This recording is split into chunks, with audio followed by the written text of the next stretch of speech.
Hello everyone, welcome to this week's video, the 12 Dancing Princess dress. I made this dress last year, but I never got a chance to film it. This will be the intro to the video. I hope you guys enjoy watching this video just as much as I have been making this dress. I will be starting off by borrowing Aurora's corset pattern. I'll make some slight changes, like at the bottom, because it goes over the skirt, but it's like a petal. I'll also make it into a sweetheart neckline here. The great thing about Mood Fabrics is that they give you instructions as well for it, and they mark it for you. You might have to adjust it, but they come in different sizes. So I will be using size 00 because I'm quite small.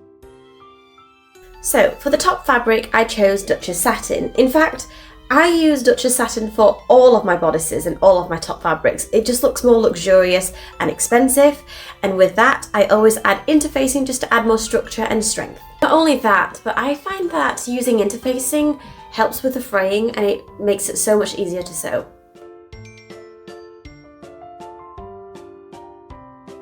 I will be using the piping technique because it's more accurate to Genevieve's dress than using trimmings. I used piping on my Cinderella dress, but I only showed a quick clip. So in this video, I'm going to show you a little bit more on how to make piping for your pieces. So this is called cording. This is called cording and it's very cheap. Mine was only 20p per meter, so I bought loads. And then you want to use the ribbon of your choice. You don't have to use ribbon if you don't want to. You can use bias binding tape. That's also very helpful because essentially it does the same thing. I would recommend bias binding tape if there's a lot of curves because it's cut on the bias, but I am not a very curvy woman, so I'm fine with just ribbon. So what you want to do is grab the ends of the cord here and grab the end of your bias binding tape or ribbon, and then you want to sandwich it in half like that. And then you can see here, I'm making a groove. You want to put the needle right at the edge near the cording and then do a straight stitch all the way down.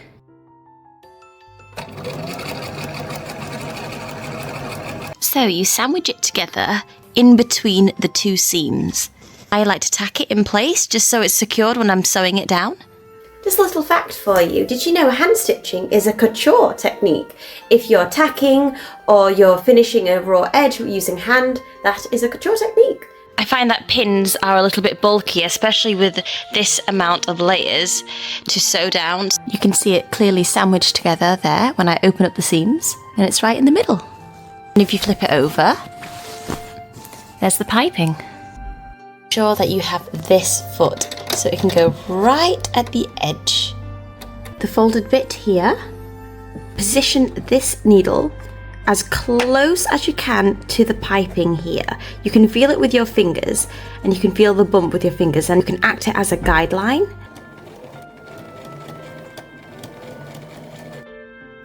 When you open it up, you can see that it's nicely sewn together, and that is how you do piping.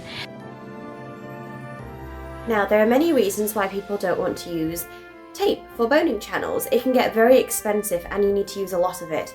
I personally use tape because it lasts longer, the durability, but you can use your lining fabric. So what you want to do is increase the seam allowance of your lining fabric and then sew a straight stitch, and that will act as a boning channel.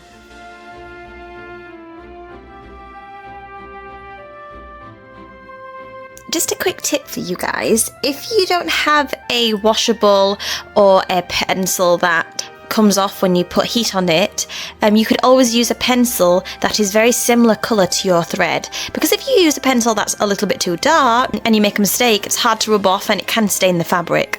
So I always say use a light coloured pencil, maybe a light grey. Try to match the colour of this if it's light. Light coloured pencils are always the best when you're doing some outlines.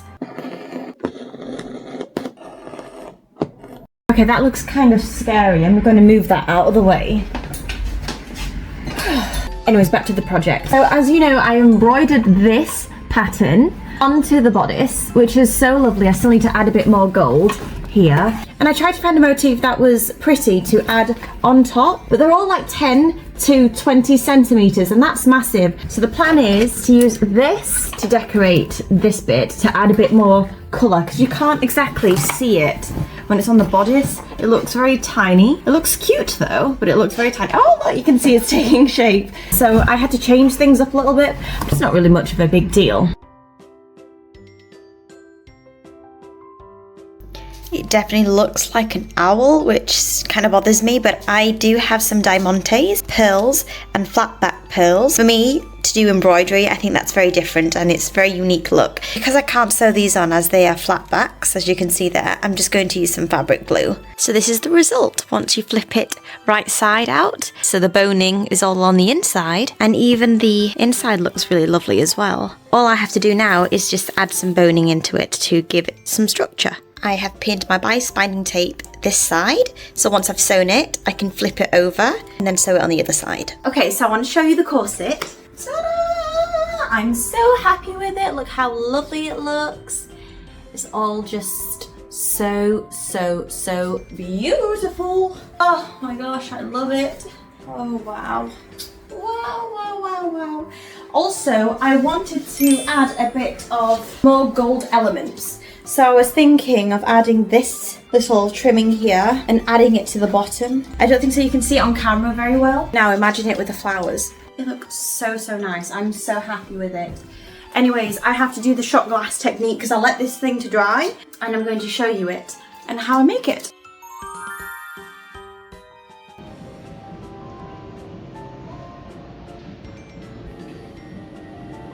Bought some decorative blush petals. This is at the wedding aisle actually, and it's made out of this like plastic fabric, and although it's lovely, it doesn't really resemble a rose. I'm going to wrap it around and sew it, but I want to add some contrast to it, some depth, so I have some paint. I'm going to use this for the shoes as well. I've already made a couple. Yeah, it looks so pretty. I'm going to show you some of my techniques for it. So I'm going to start off with the lightest colour, which is that one, and paint it on exactly where I want it to be. If there's noise in the background, I'm sorry, because usually I try to film when it's quiet. But yeah, you start off with the lightest colour because you could always add more if you want to. And don't forget to turn it around and do it on the other side as well. If you feel like the colour is a little bit too concentrated and it just looks patchy, then you can add more water, smooth it out about it. You want a gradient look with this, and then you leave it to dry. And once it's dry, you go on to the darker colour here. I have to just make another 5 of these and then it should be done. Just to let you guys know, this is a double shot glass, and no, I don't drink Absolute vodka because that tastes absolutely rank. But I'm using this as a demonstration. I didn't actually have a shot glass because I don't really drink, you see. So what you want is this, pointing side up, and then fold it in place like this. And then you want to grab another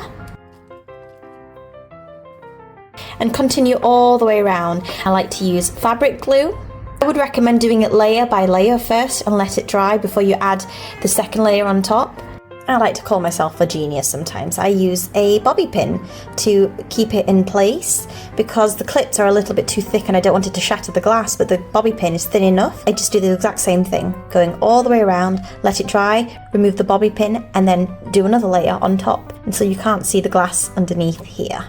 I like to think outside the box, and I've just realised, looking back at the video, is that this is the type of technique that you would use with salami to put on a cheese board, but I used it to make a rose. Right everyone, so this is the bodice part of the 12 Dancing Princesses. I've never made a bodice like this before, but it's essentially a very simple design. It's just this and this, and then you just attach it together. So I cut out my first mock-up. I would show you guys it in person, but it's a little bit revealing at the moment, especially this side. But as you can see, I've already made some adjustment marks, so I need to add a dart here because it gapes a little bit. Also it gapes a little bit at the back as well, so I'll have to add another dart, and it narrows down at the bottom, so hopefully the second mock-up would look better.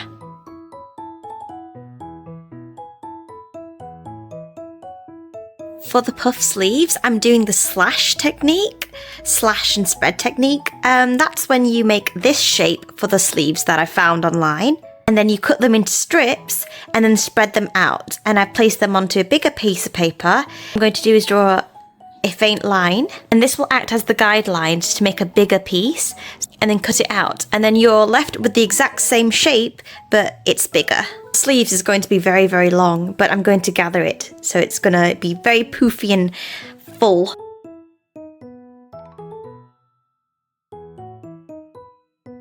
Okay, so this is my second mock-up pattern.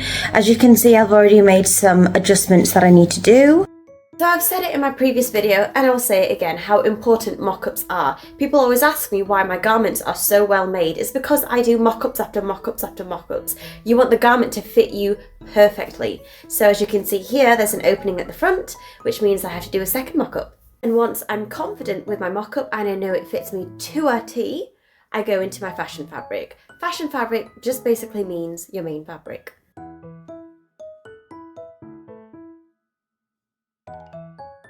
Is the main fabric. This is the lining fabric. There's some interfacing in between to keep the stiffness. So this is what it looks like once it is gathered. It's a puff. You can see how stiff it is in comparison to my first mock-up. So now I have to do the same thing on this one. So this is what the puff sleeves look like. Kind of look like a shower cap actually, which is really funny. Yeah, I'm going to sew these together now. This bit gets a little bit tricky. With my fashion fabric and my lining fabric, I've sewn all the edges together. Traditionally, you don't do this with a corset, but because this is a closed bodice, you do. The next thing I did is that I sewn the shoulder seams right side together, so when I flip it out, it's right side out. And this results in all the seams and raw edges on the inside. Normally in a store, or if you buy it online, all of the raw edges are serged together, but you can still see it.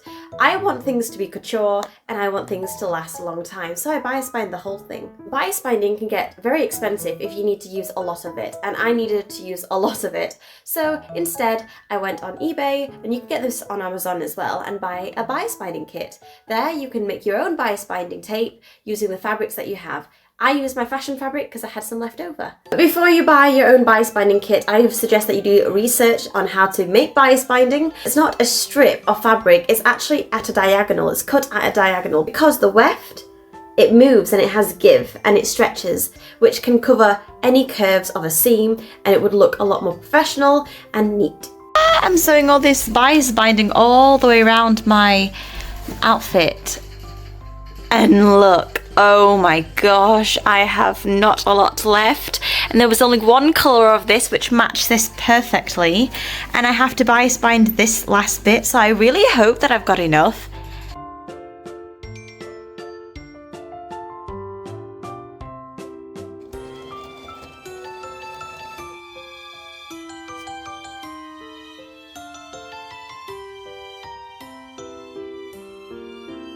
Oh my gosh, you guys, it's coming together. I'm in so much shock. I'm going to use the same trimmings for this section, so it's going to go all the way around. And the things that I was going to use previously for this piping, I'm going to add it to the bottom here.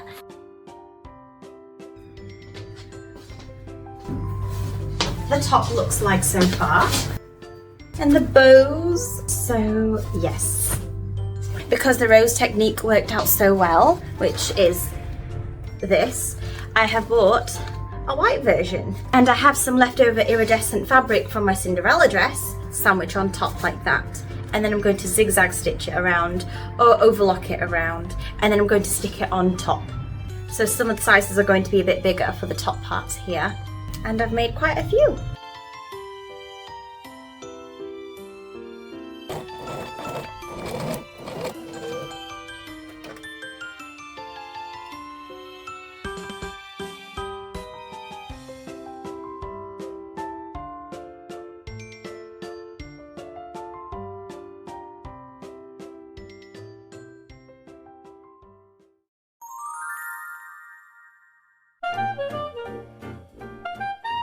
For the skirt of this beautiful garment, I just made circle skirt after circle skirts for a lot of volume and poof.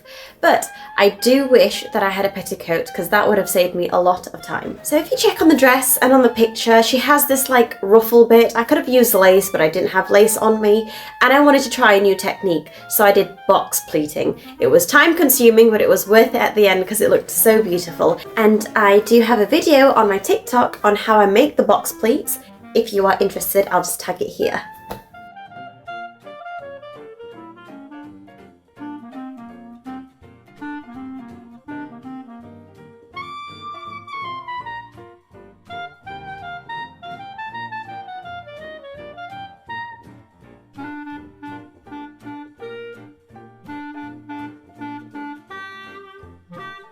I wanted this skirt to sparkle as I dance around because in the movie she has like magic everywhere, and although I rhinestone the Cinderella dress, this one is shorter and smaller, so it didn't take me as long as I thought it did. I chose iridescent as I found that iridescent sparkles more than the silver one that I used.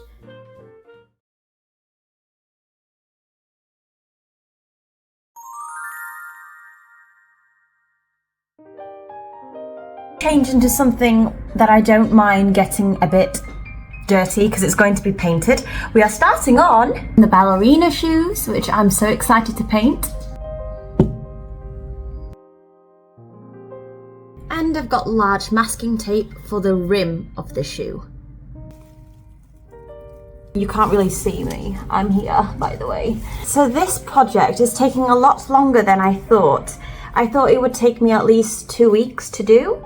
But it's actually taken me a month because I always underestimate making projects. I always think, oh, I can easily do that. That won't take long to do. And then 2 of my videos on TikTok went semi-viral.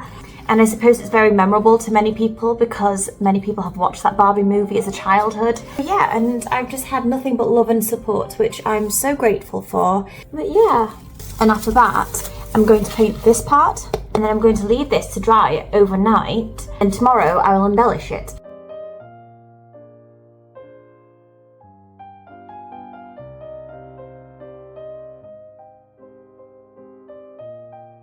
I went out and bought some fancy brush sets for the stripes on the shoes. And it's going to be very fine.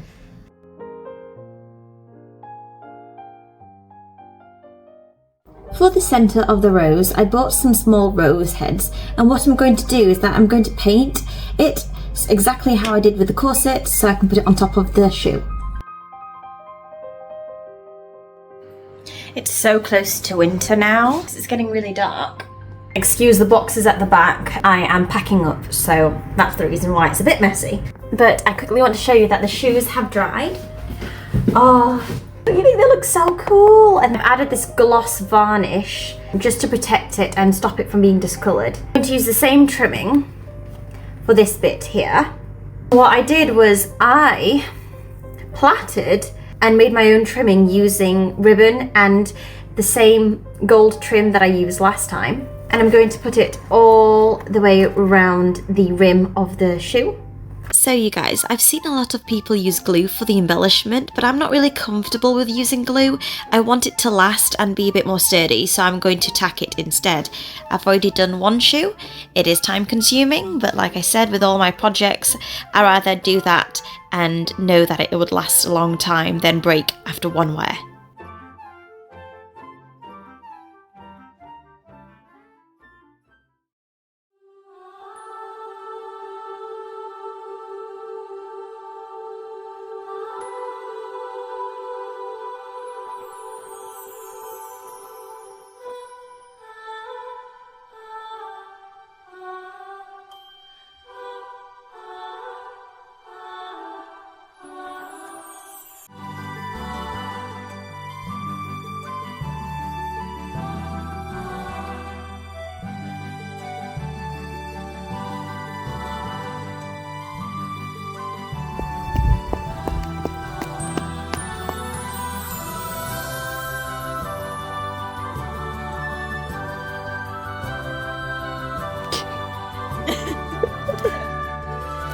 First position.